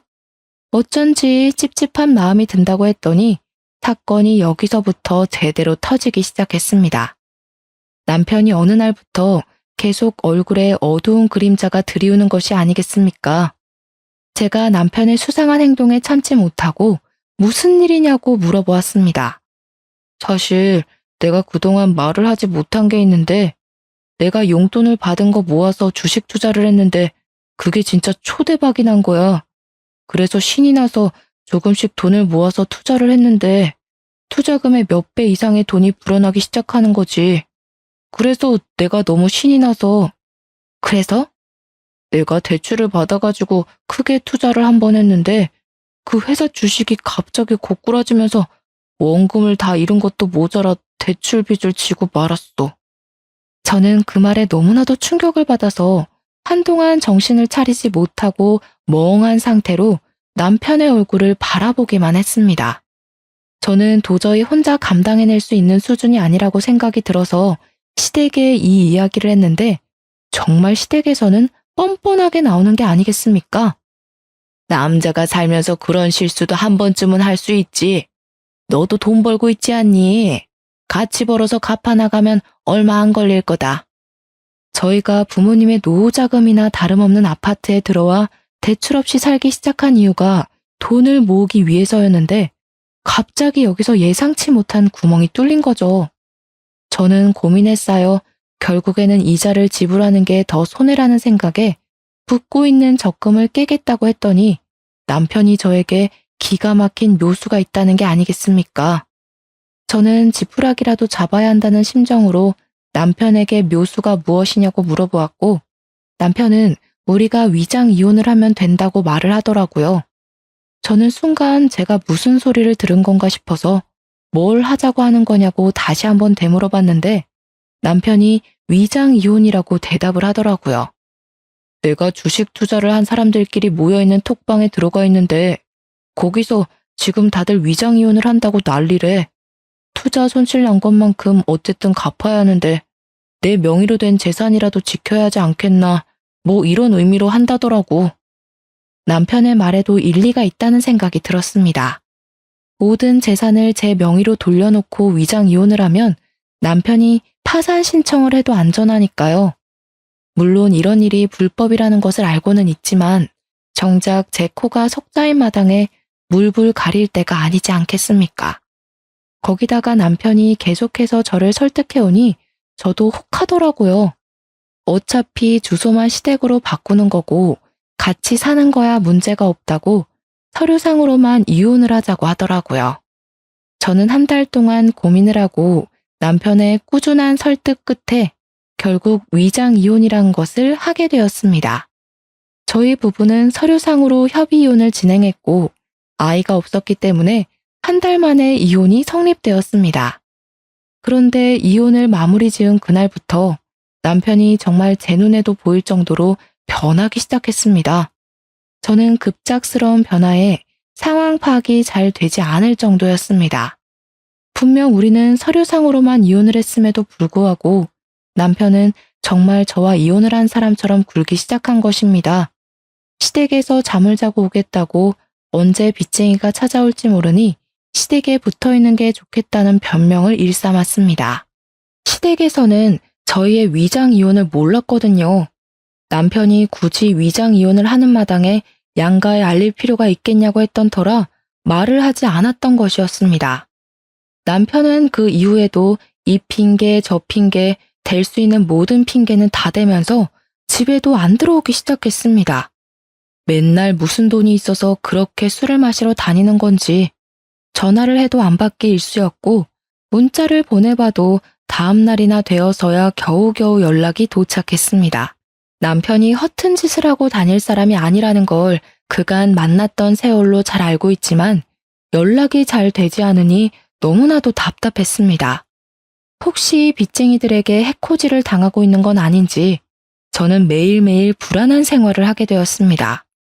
하도 걱정이 되니까 민지에게 가끔 남편이 일을 잘하고 있는지에 대해 물어보았고 민지는 저에게 출근도 잘하고 있고 일도 잘하고 있다는 상투적인 답장을 보내주었습니다. 그런데 자꾸 제 머릿속에 이러면 안 되지만 동기 친구들의 말이 문득문득 떠오르는 겁니다. 민지가 유부남이랑 불륜을 저지른 적도 있다던 그 말이요. 저는 애써 무시를 하려고 애를 썼지만 그러면 그럴수록 집에 오지 않는 남편에 대한 불신과 의심만 커져갔습니다. 그러다가 판도라의 상자를 제대로 열어버리고 말았습니다. 하루는 동기가 저에게 조심스럽게 당장 만날 수 있냐고 시간 되면 잠깐 보자고 연락이 왔더라고요. 시간이 된다고 만나자고 하고 제 답답한 속을 털어놓을 겸 만났는데 그 동기가 계속해서 제 눈치를 살피는 게 아니겠습니까? 뭔가 하고 싶은 말이 있어 보였습니다. 무슨 일이냐고 물어보니 저에게 고민 끝에 사진을 하나 보여주는데 백화점 액세서리 매장에서 제 남편이랑 민지가 팔짱을 끼고 쇼핑을 하고 있는 사진이었습니다. 제가 놀라서 동기를 바라보니까 동기가 저에게 드디어 하고 싶은 말을 하더라고요. 이거 봐, 이 둘이 바람난 거 아니야? 행동이 너무 자연스러워서 나도 모르게 사진 찍었다니까. 지난주 이후에 선물 받은 건 없어? 요즘 대출 문제 때문에 남편이랑 연락도 잘 안 되고 집에도 아예 안 들어와. 이 정신 나간 년놈들이 바람났네. 내가 민지 조심하라고 몇 번을 말했어? 걔 이런 적이 한두 번이 아니라니까. 내가 수정이 네가 민지 챙길 때 정신 나갔냐고 물어봤던 거 기억하지? 동기는 저에게 열불을 쏟아내며 말을 했지만 저는 그 사진에서 눈을 떼지 못하며 아무 소리도 듣지 못하는 사람처럼 한참을 멍하니 있어야만 했습니다. 그래서 저는 남편을 미행해서 제가 생각하는 것처럼 정말 둘이 바람을 피우는 게 맞는지 확인을 해보기로 결심을 하게 되었습니다.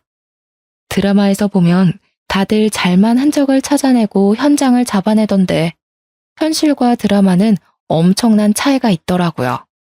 들키지 않으려고 애를 쓰다 보니까 남편을 놓치게 되는 일이 다반사였고 뭐 하나 제대로 된 정보를 캘 수가 없어서 저는 큰 마음을 먹고 개인 흥신소를 이용하기로 했습니다.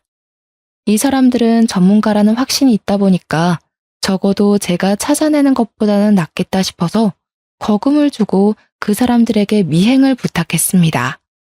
역시 돈이 좋긴 좋은 건지 미행을 시작한 지 3주 만에 건수를 제대로 잡았다면서 연락이 왔더라고요.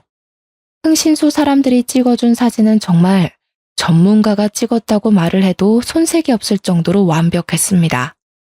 둘이 같이 밥을 먹고 술 먹고 같은 차를 타고 같은 집에 들어가고 정말 믿을 수 없던 남편의 불륜 현장 사진을 보고 저는 제 손이 부들부들 떨리는 것을 멈추지도 못하고 그렇게 분노에 휩싸이게 되었습니다. 어떻게 위장 이혼이라는 것을 한 지 5개월 만에 이런 일이 일어나게 된 건지, 전 정말 이 두 연놈들의 계략에 넘어갔다는 생각 말고 다른 생각은 안 들더라고요. 하지만 제가 이대로 곱게 보내주면 안 되지 않겠습니까? 누구 좋으라고 제가 그런 짓을 하겠습니까? 이렇게 된 거 돈이라도 제대로 뜯어내야겠다는 생각을 하게 되었습니다. 이미 이혼이 마무리된 상태였기 때문에 위자료나 재산 분할 청구 소송을 할 수 없었거든요. 저는 남편에게 아무것도 모르는 척 연락을 하게 되었고, 한참 만에 연락이 된 우리 남편은 저에게 퉁명스럽게 무슨 일 때문에 전화를 하냐고 물어보더라고요. 저는 남편에게 부부 사이에 무슨 용건이 있어야지만 연락을 해야 하는 거냐 말하고 싶었지만, 큰 그림을 위해 꾹 참고 큰일이라도 난 듯 연기를 하기 시작했습니다. 여보, 어떡해. 우리가 위장 이혼한 거 우리 부모님은 모르시잖아. 우리 엄마가 갑자기 계단에서 굴렀는데 허리를 다쳐서 뼈 수술을 해야 한대. 근데 허리 수술 엄청 비싼 거 알지? 혹시 내가 급하게 쓸 돈 없어서 그런데 당신이 좀 보내줄 수 있어? 내가 돈이 어디 있어. 우리가 빚 때문에 위장 이혼한 거 까먹은 거야? 그러면 시댁이라도 말을 해서 빌려오면 안 돼? 아니면 민지한테 가불이라도 해달라고 하면 안 돼? 내가 민지 찾아가서 물어봐야겠다. 남편은 제가 일부러 민지 이야기를 꺼낸 줄도 모르고 무척이나 당황해하는 게 아니겠습니까? 제가 당장이라도 만나라고 할 것처럼 구니까 한참 고민을 하더니 알겠다고 하더라고요. 알겠어. 그러면 내가 한번 마련을 해볼 테니까 조금만 기다려줄 수 있어? 남편은 1시간 동안 돈을 빌리려고 알아보러 다니기라도 한 것인지 1시간 뒤에 저에게 정확하게 얼마가 필요한 거냐고 물어보았고, 저는 일부러 큰 액수를 불렀습니다. 냅다 수술비 2천만 원에 입원을 장기간 하고 재활치료도 해야 하는 입장이니 넉넉하게 3천만 원 정도가 있으면 좋을 것 같다고 말을 했습니다. 제가 협의이혼을 했으니까 위자료를 못 받지 않았겠습니까? 제가 법정 위자료를 찾아보니까 대충 3천만 원 받으면 많이 받은 거라고 하더라고요. 특히 불륜으로 인해 유책 배우자에게 위자료를 받을 경우 그 정도 받을 수 있다고 해서 3천만 원을 부른 것이었습니다. 그랬더니 남편이 2시간 뒤에 제 통장으로 정말 3천만 원이라는 돈을 보낸 게 아니겠습니까? 남편이 순순히 보내주니까 돈을 더 뜯어내도 되겠다는 마음이 들더라고요. 저는 흥신소에서 물어다 준 둘의 불륜 사진을 차곡차곡 정리를 해서 터트릴 준비를 했습니다. 그리고 한 2주일이라는 시간이 더 지난 다음에 남편에게 다시 한번 말을 했습니다. 우리 엄마가 수술을 한 번 더 해야 한다고 하는데 이번에도 구해다 줄 수 있어? 아니, 수술비가 네 집 개 이름이야? 더 빌릴 곳도 없어. 그래? 우리 그럼 그냥 다시 합치자. 그게 무슨 소리야? 나 솔직히 내 이름으로 빚 얻는 거 불안해. 당신이랑 같이 갚는다는 든든한 보호막이라도 있어야 내가 버티면서 살 수 있을 것 같아. 당신도 혼자 대출 빚 가진 거 불안하지 않아? 우리 같이 살면서 둘이 갚자 그냥, 응? 다시 혼인신고하자. 저는 말도 안 되는 소리를 하면서 남편에게 혼인신고를 다시 하자고 졸랐습니다. 하지만 남편이 제 말을 들어줄 리가 없지 않겠습니까? 민지랑 바람을 피우고 있는데 저랑 왜 혼인신고를 하고 싶겠어요? 자기가 다시 알아보고 돈을 빌려오겠다고 하더라고요. 다음날 남편이 저에게 1,500만 원의 돈을 보내왔길래 저는 정신 나간 듯이 웃어젖혔습니다. 이거면 충분하겠지? 한 500만 원 정도는 더 필요할 것 같은데. 야, 너는 모아둔 돈도 하나 없어? 도대체 여태 직장 생활하면서 돈을 다 어디에다가 쓴 거야? 나는 적어도 당신처럼 빚은 안 만들었잖아. 아무튼 500만 원 더 못 구해?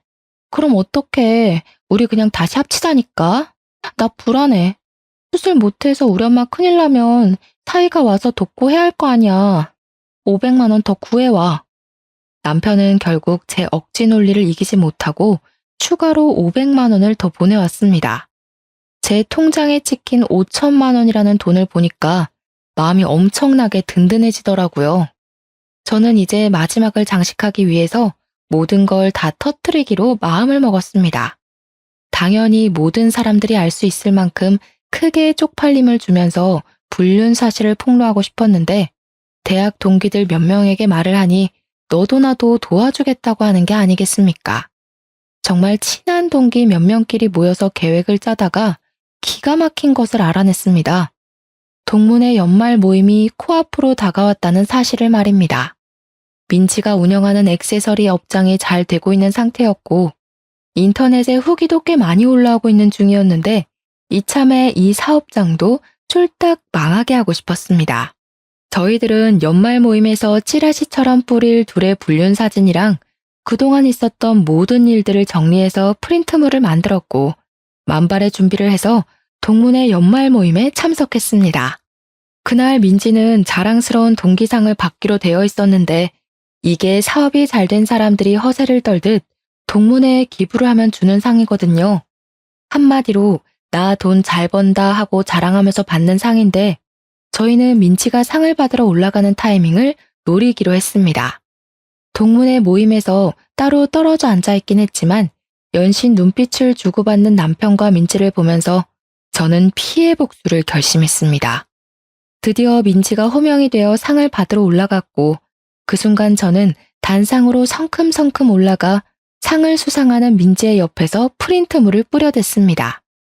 우리 여자 동기들은 각각 테이블을 돌면서 저 대신에 그 프린트물을 사람들에게 하나하나 전해주기 시작했습니다. 동문회에 온 선배, 후배, 교수님들 모두 할 것 없이 그 불륜 행각이 담긴 사진들을 보게 되었고 사람들은 충격적인 사실에 웅성웅성거리며 민지와 남편을 보더라고요. 아무래도 남편과 민지를 아는 사람들이 꽤 있었고 저랑 8년이란 세월을 연애했다는 것도 대부분 알고 있었던 사람들이니 충격이 컸을 법도 했습니다. 남편과 민지를 이상한 눈으로 바라보는 사람들이 늘어나자 그 둘은 얼굴이 사색이 되어서 발버둥을 치기 시작했습니다. 당연히 민지와 남편은 오해가 있는 거라면서 그런 사이가 아니라고 난리를 치며 가까운 테이블부터 돌면서 오해라고 아니라고 소리를 쳤습니다. 하지만 사람들이 모두 의심의 눈초리로 그 둘을 바라보자 남편은 저에게 다가와 제정신이냐고 이미 이혼한 사이인데 이게 무슨 짓이냐고 큰 소리를 치더라고요. 나 너랑 이혼하고 민지 만난 거야. 당당하게 이혼까지 했는데 우리 사이가 왜 불륜이야? 나는 불륜 아니야. 너 집착이 너무 심한 거 아니냐? 저는 그 말에 남편의 뺨을 연달아 3차례나 갈겨버렸습니다. 그러자 장내가 집중되면서 아무런 소리도 나지 않고 조용해졌습니다. 너랑 나랑 아직 이혼 완료인 거 아닌 거 알지? 그게 무슨 소리야? 이혼이 완료가 뭐? 우리 재판까지 다 했잖아. 나도 그런 줄 알았지. 사실 저도 몰랐었던 사실인데 이혼을 하고 나면 이혼 확정 신고를 구청에다 제출을 해야 했습니다. 남편과 저는 둘 다 잘 모르고 대충 협의 이혼으로 위장 이혼을 했었죠. 구청에 가서 그 이혼 확정 신고라는 것을 남편과 같이 했어야 했는데 둘 다 그걸 몰라서 안 했던 것입니다. 시간이 지나고 나서 저에게 확정 신고를 하지 않았다고 벌금 고지서가 날아와서야 알게 된 사실이었습니다. 한마디로 서류상으로는 저희 부부가 아직 이혼이 되지 않았던 것이었습니다. 저는 이 사실을 마지막으로 밝히며 통쾌하게 깔깔거리면서 웃었고 남편과 민지는 사색이 되어서 입을 떡 벌린 채 한동안 말을 잇지 못하더라고요. 그럼 우리가 아직도 부부란 말이야, 지금? 아쉽게도 우리가 아직 부부네. 이 증거들 모두 재판에서 유리하게 작용하겠지? 위자료나 단단히 준비해. 내가 너한테 준 장모님 수술비 있잖아. 그 돈이면 위자료 받은 셈 치고도 충분한 걸로 아는데. 무슨 소리라는 거야. 그거 우리 엄마 수술비 준 거잖아. 부부 사이에 당연히 줄 수 있는 돈이지. 위자료는 번외편이니까 따로 준비하도록 해. 내가 대출받아서 5천만 원이나 해줬으면 그거 먹고 떨어지면 되지. 너는 우리 사이를 방해하고 싶니? 민지는 부들부들 떨면서 마치 제가 가해자라도 된 것처럼 포장을 하며 이야기를 하더라고요. 남편이 주식으로 인해 쫄딱 망해서 빚까지 있는 것도 모자라 민지까지 저에게 돈을 주려고 대출을 받았다고 이야기하는 게 어쩜 이리 고소하던지. 저는 민지와 남편에게 보란듯이 깔깔거리면서 너네가 빚을 졌던 어쨌든 내가 알 바는 아니라고 불륜 남녀의 비참한 최후라고 생각하라고 말을 하고 집으로 돌아왔습니다. 저는 저를 도와준 동기들에게 진심으로 고마움을 전했는데 동기들은 이대로 끝내기에는 아쉽다고 민지의 쇼핑몰에 테러를 하자고 하더라고요. 내가 SNS 스타인 거 알고 있지? 우리 딸 육아일기로 엄청난 팬들을 보유하고 있잖아. 자, 내가 SNS에 제대로 한번 올려줄게. 동기 친구 하나가 인터넷에서 영향력이 꽤 있는 유명인인데 쇼핑몰이 특정은 되나 누구인지는 아리송하게 SNS에 불륜 폭로 글을 올려주었습니다. 쇼핑몰 사장이랑 직원이랑 불륜 관계인데 그 직원 부인이 자기 절친이라고 글을 올려두니 정말 댓글이 정말 터지게 달리더라고요. 당연히 제 동기의 SNS를 구독하고 있는 사람들이 신상 정보를 하나둘 캐기 시작했고 곧 민진의 쇼핑몰에는 악성 댓글이 달리기 시작했습니다. 구매 후기에도 온통 불륜녀 투성이고 인터넷에 검색하면 자동 완성 기능에 땡땡 액세서리 불륜녀가 뜰 정도로 인터넷에서 화제가 되었습니다. 동문회 그 사건이 있었던 이후 딱 3개월이 지나서 민진의 쇼핑몰은 완전히 망해버리고 말았습니다. 저는 남편과 제대로 이혼을 다시 한번 하기 위해 이혼 소송을 걸게 되었고 위자료까지 받아내겠다는 일념으로 3천만 원을 청구했습니다. 남편이 이미 투자 실패로 인한 빚이 있고 민지도 저에게 5천만 원을 주느라 빚이 생긴 마당에 위자료 3천만 원까지 청구를 하니 시댁은 난리가 났습니다. 너네가 벌써 10수년을 함께한 사이인데 한 번만 눈 딱 감고 용서를 해줄 수는 없겠니? 우리 집안의 며느리는 너 하나뿐이다. 그동안 계속 저를 은근히 구박해온 시모가 깨갱하고 숙이면서 이야기를 하는데 고소한 마음이 들면서도 어이가 없더라고요. 저는 저 인간이랑 다시 합치고 뭐고 할 생각 전혀 없거든요. 돈이나 마련해 두세요. 민지와 남편도 저를 찾아와서 무릎을 꿇고 정말 사정사정을 했습니다. 사업장이 망한 데다가 갚아야 할 부자재 거래 대금도 있고 빚도 생겼다고 하면서 자기들이 사죄를 하겠다고 한 번만 용서를 해달라고 손이 발이 되게 빌었습니다. 저는 이참에 마지막 장식을 해야겠다는 아이디어가 떠올랐고 그들에게 물어보았습니다. 그럼 내가 너네 둘 헤어지라고 하면 헤어질 거야? 그러면 너네 둘이 서로 뺨 때리고 싸워봐. 그거 보고 내가 속이 풀리면 위자료 청구는 취소할게. 민지는 누나를 굴리면서 제 눈치를 보는데 그 말이 끝나기 무섭게 남편이 민지의 뺨을 확 치는 것이 아니겠습니까? 민지는 뺨을 얻어맞고는 지금 자기를 때린 거냐면서 남편의 머리채를 잡고 쥐어 흔들기 시작했습니다. 갑자기 둘이 치고받고 싸우면서 물어뜯는데 그걸 보고도 저는 별 감흥이 생기지 않더라고요. 통쾌하기는 했지만요. 도대체 얼마나 세기말 사랑인가 궁금했는데 고작 그런 걸로 서로 뺨 때리고 머리 쥐어뜯고 싸우는 꼴이 우습기만 했습니다. 제가 그 자리를 박차고 일어나 나오는데 갑자기 둘 다 거짓골을 하고 따라와서는 자기들이 이렇게까지 했으니 3천만 원 청구한 거는 물러주냐고 하더라고요. 내가 왜 그래야 하는데? 너네 둘이 싸우든 말든 헤어지든 말든 지지고 볶던 관심 없어. 나는 그냥 내가 받아야 할 돈 받는 거야. 너한테는 혼인 파탄 책임 위자료, 너한테는 상간녀 위자료. 그러고는 침 한 번 시원하게 그들의 발 앞에 뱉어주고 당당하게 뒤돌아 나왔습니다. 그 이후요? 당연히 제가 이혼 소송에서 승소를 했고요. 위자료 또한 1천만 원을 받게 되었습니다. 조금 아쉽긴 하지만 법원이 호락호락하진 않더라고요. 그래도 1,000만 원이라는 위자료를 각각에게서 챙기게 되었으니 총 7천만 원이라는 돈을 그 둘에게서 뽑아낸 격이었습니다. 신혼집은 부모님 명의였기에 남편의 짐은 다시 댁으로 보내버렸고 저는 다시 친정으로 돌아와 직장 생활 열심히 하고 있는 중입니다. 남편과 민지는 둘이 서로 뺨 때리고 싸운 이후에 감정의 골이 깊어진 건지 뭔지 헤어졌다는 소문이 귀에 들려오더라고요. 남편은 폐인이 다 되어서는 저에게 울면서 한두 번 전화가 오긴 했었는데 제가 미쳤다고 그런 전화를 받아주겠습니까? 차단했습니다. 저는 솔직히 속도 많이 상하기도 했고 우울함이 찾아오기도 했었습니다. 그런 찌질이를 10년이 넘는 시간 동안 내 사람이다 하고 지낸 게 억울해서요. 이 마음을 훌훌 털기 위해서 저는 마음치료소에서 상담을 받기도 하고 새로운 취미를 하나 가져보라고 해서 테니스까지 시작을 했습니다. 몸을 안 쓰다가 쓰려고 하니까 삐걱거리기도 하고 멍도 들고 힘이 들긴 한데 운동하면 막 아드레날린이 샘솟는 기분이더라고요. 우리 부모님께서도 저에게 고생 많았다고 잘 대처한 거라고 해주셔서 지금은 진짜 마음 다 털고 행복한 생각만 하면서 살고 있습니다. 몇 년이 지난 지금 저는 여전히 대학 동기들과 잘 지내고 있고 남편이랑 민지는 얼굴도 들이밀지 못하고 쥐 죽은 듯이 산다고 하더라고요. 이래서 남의 마음에 상처를 주고 뒤통수를 치면 안 된다는 걸 다시 한번 깨달았습니다. 결국 자기들에게 부메랑이 되어서 돌아오지 않겠습니까? 앞으로는 다들 저처럼 당하지 마시고 부디 정신 똑바로 차리고 세상을 살아가셨으면 좋겠습니다.